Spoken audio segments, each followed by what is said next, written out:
السلام عليكم ورحمة الله وبركاته. خبجم توتا في جالة توتا ورم بيجي خيا يلا تركمتن كم نجا خيا خيسني أرى باية باية تكبرة قرر مفيد ثلجي شوف شوف ثلجي لا فتني جرا كنا بدشنا برا بچا جرا سنت تاجر سيسو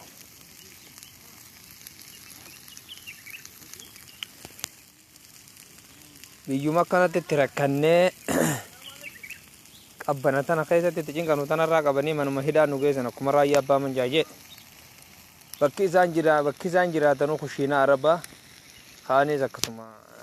هدو مرة منو مهدا را من هدا جيراني في كرو الرحمة تملي أجي را يابا من جا تبي جزاك كفلو في فانا كسيتي مي نتوق أبنا تنا خيسة أبنا خيسة بتانيا ميجا جرا إيسان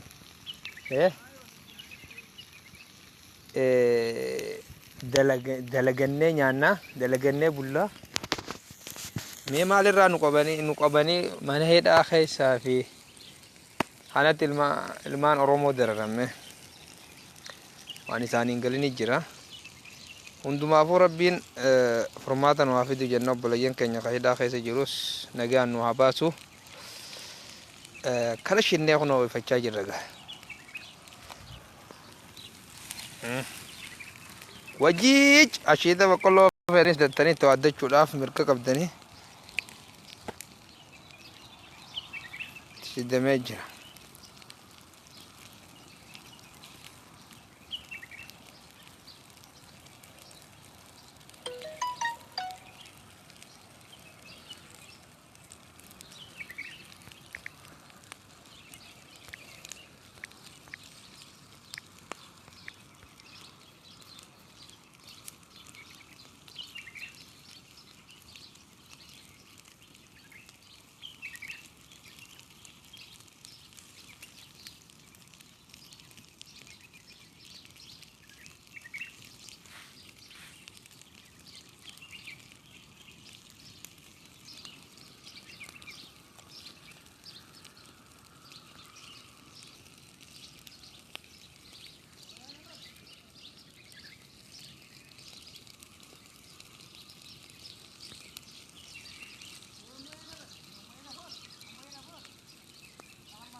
Kabbanu mata nerra futani nugal citani bani bira wanne isin nugo tani jirtu ya shorta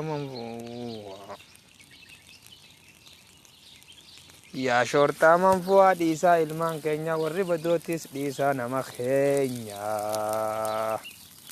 kabbanu mata nafi wajala nugal cani ti wani ra nugal cani daba isan ra nufu nagare za'a tanabane za'a meka galla kanifu wanni isaan irraa nu galchan hin jirtu jajjabaadha ifuma eega hanga jirtanitti hanga mootummaan gabroonfataan abiyyi yookaan sabiyyiin aangoo isaa gadhiisu silaa waa ka gadhiisanii ilmaan keenya rabbi nagaa nu haa galchu obboleeyyan keenya kamanedhaa keessa jiraniisi kana kuno kana ibidda kana gubbaa oolle